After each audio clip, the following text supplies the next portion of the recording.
Hi guys, this is Riya वशीज makeup artist. मेरे students का एक और क्वेश्चन है मुझसे कि मैम हमें कौन से ब्रांड लेने चाहिए। और उन ये क्वेश्चन मेरे माइंड में इसलिए आया वीडियो बनाने के लिए कि ये क्वेश्चन बहुत कॉमन है, बट शायद मैंने कभी ध्यान नहीं किया। जब मुझे कुछ लोगों के मेल्स आए हैं और वो सेम रिपीटली यही क्वेश्चंस को कर रहे हैं, तो मुझे लगा कि नहीं, ये मुझे शायद बार बार बताने से अच्छा है कि एक बार मैं वीडियो इसके ऊपर बना के पोस्ट कर दूँ। क्योंकि जो भी बच्चा एडमिशन लेने आता है, जो भी स्टूडेंट्स हमारे पास आते हैं, वो आते ही सबसे पहले ये पूछते हैं कि हम कौन कौन से ब्रांड खरीदें। देखिए, हमें आप आर्टिस्ट हैं, आपको ब्रांड्स के ऊपर डिपेंड नहीं होना।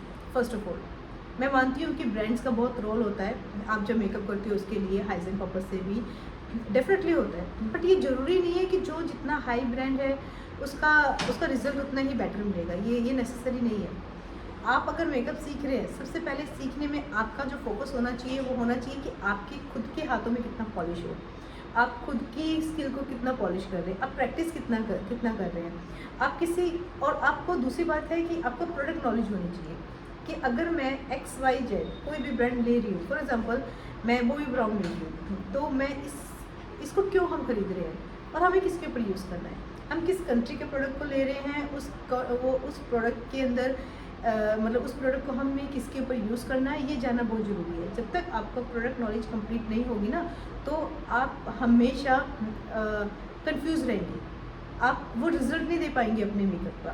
क्यों होता क्या है कि अलग अलग स्किन्स होती हैं। एशियन लोगों का जो टोन है वो वार्म होता है और जो यूरोपियंस हैं उनका कोल्ड होता है। अब यूरोप की जो मेकअप ब्रांड्स हैं, जो प्रोडक्ट्स हैं, वो आप एशियंस पे लगाओगे तो वो नहीं जा पाएगा, क्योंकि उसमें वाइट टोन एक्स ज़्यादा है, वो कोल्ड है। और ऐसे ही अगर आप एशियन का खरीद के आप यूरोप पे लगाओगे, यूरोपियन स्किन्स पे लगाओगे तो नहीं जाएगा। तो प्रोडक्ट नॉलेज अगर आपको होगी तभी आप अंडरस्टैंड कर पाएंगे कि आपको प्रोडक्ट्स कौन से लेने हैं। फिर आपको ये नहीं है कि आपको कोई यूरोप का बहुत अच्छा प्रोडक्ट अच्छा लग गया है, उसका बहुत नाम सुना है, आपने खरीद लिया, ठीक है, या आपको कोई एशिया का कोई अच्छा प्रोडक्ट आपको लगा है, ले लिया। नहीं, आपको वो लेना है जो आपके रिक्वायरमेंट को फुलफ़िल करे कि आप किसके ऊपर वो प्रोडक्ट को यूज़ कर रहे हैं। आपको ये देखना है और आपको क्यों ले रहे हैं, उसका रिज़ल्ट क्या है। बात ये नहीं है कि कोई बहुत महंगा है या वो अच्छा होगा और सस्ता है तो ख़राब होगा। बहुत सारे ऐसे, मैं नाम नहीं लेना चाहूँगी उन कंपनीज़ का, कि जो बहुत सस्ती हैं लेकिन उनकी बहुत सारी चीज़ें बहुत अच्छी हैं, और बहुत सारी ऐसी कंपनीज़ भी हैं, ऐसे ब्रांड्स भी हैं जो बहुत एक्सपेंसिव है, बट उनका रिज़ल्ट नहीं आता। क्यों नहीं आता? वो प्रोडक्ट्स ख़राब नहीं है, आप उनको यूज़ गलत जगह पे कर रहे हो। वो जिनकी स्किन पे नहीं जा रहा है, आप उनकी स्किन पे यूज़ कर रहे हो। तो जब तक आपको प्रॉपर प्रोडक्ट नॉलेज नहीं होगी, आप हमेशा प्रोडक्ट्स की क्वालिटी के साथ में स्ट्रगल करोगे। आप हमेशा इस चीज़ को आप ढूंढते रहोगे कि मैं अच्छा कुछ खरीदूँ, मैं अच्छा रिज़ल्ट दूँ। देखो, अच्छा रिज़ल्ट देना है तो एक चीज़ को आप बिल्कुल ध्यान रखिए, आपको प्रैक्टिस बहुत अच्छी करनी है। आपको फाउंडेशन लगाना है, सबसे पहले जो सबसे मेन चीज़ है, आपको स्किन पे फाउंडेशन लगाना आना चाहिए। आप उसको ब्लेंडिंग का, आई मेकअप का ब्लेंडिंग और फाउंडेशन का ब्लेंडिंग जब आपको बहुत परफेक्ट होगा ना, आप मेरा यकीन मानिए, आप किसी भी ब्रांड को उठा लीजिए, छोटे से छोटा और बड़े से बड़ा, आपकी क्वालिटी कभी कॉम्प्रोमाइज़ नहीं होगी। आपका जो मेकअप है वो कभी कॉम्प्रोमाइज़ नहीं होगा। आप जो भी प्रोडक्ट यूज़ करेंगे, आप मतलब अगर आप ख़राब से ख़राब भी ब्रांड को यूज़ करेंगे ना, आप सामने वाले बंदे के फेस पे वो रिज़ल्ट दे दोगे।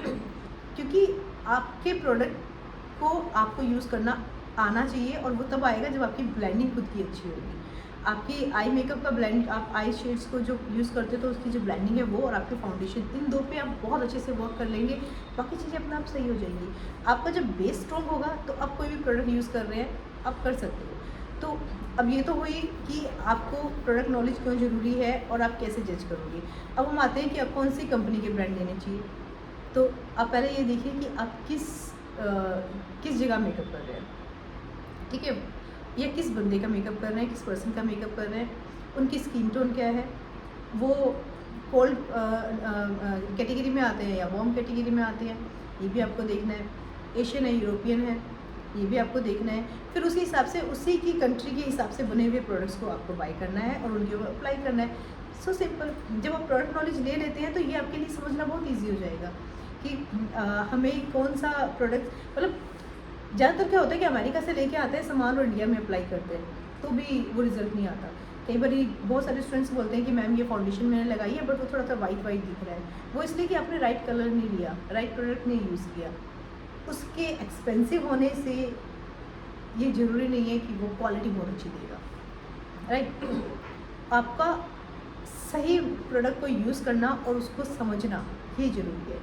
आपकी क्वालिटी हमेशा अच्छी आएगी आपको अगर प्रोडक्ट नॉलेज अच्छी है आपकी और आपने उसके ऊपर पकड़ बना ली और आप देखा देखी में नहीं कि ठीक है मैंने देखा इसका ऐड बहुत अच्छा चल रहा है मैं ये खरीद लेता हूँ, या एक्स के पास ये है वाई के पास ये है तो मैंने ये खरीद लिया। नहीं, आपको खुद को समझना है।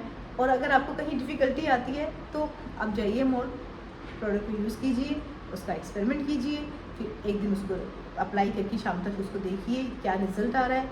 अगर आपको कहीं पे कन्फ्यूज़न आती है फिर भी तो आप ऐसे भी कर सकते हैं। और अगर आप ऐसे नहीं करना चाहते हैं तो अपना प्रोडक्ट नॉलेज को बढ़ाइए। अब समझिए कि प्रोडक्ट्स क्या हैं, कैसे हैं, किस कंट्री में मुझे क्या यूज़ करना है, उनका थ्योरी क्या है, उसके बाद में आपके लिए सब कुछ ईजी हो जाएगा। तो इसलिए, और जब आप बिगनर हैं, आप सीख रहे हैं, तो हम कभी सजेस्ट नहीं करेंगे कि आप बहुत महंगे प्रोडक्ट्स लीजिए, ठीक है, क्योंकि उससे क्या होगा ना कि आप उन पे डिपेंड हो जाओगे। अगर बाई चांस कभी आपको कोई सस्ते प्रोडक्ट्स मिल गए तो आप बोलोगे मैं तो इस पर मेकअप ही नहीं कर सकती, तो वो चीज़ नहीं करनी है। तो जब भी आप बिगिनर हैं आप कोशिश करो, आपको प्रैक्टिस बहुत ज़्यादा करनी है उस टाइम पे, तो प्रोडक्ट्स आप मिनिमम रेंज पे ले सकते हैं, सस्ते प्रोडक्ट्स ले सकते हैं। आप सस्ते प्रोडक्ट्स से खूब प्रैक्टिस कीजिए।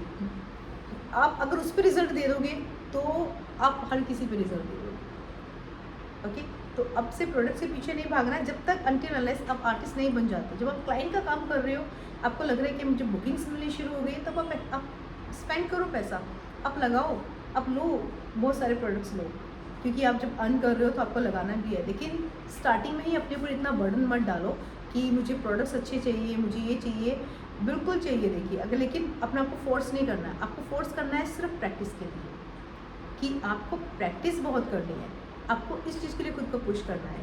पैसा खर्च करने से आप आर्टिस्ट नहीं बनोगे। आप अपने आप को जितना आप बार-बार प्रैक्टिस करके अपने आप को रेडी करोगे, आप उससे आर्टिस्ट बनोगे।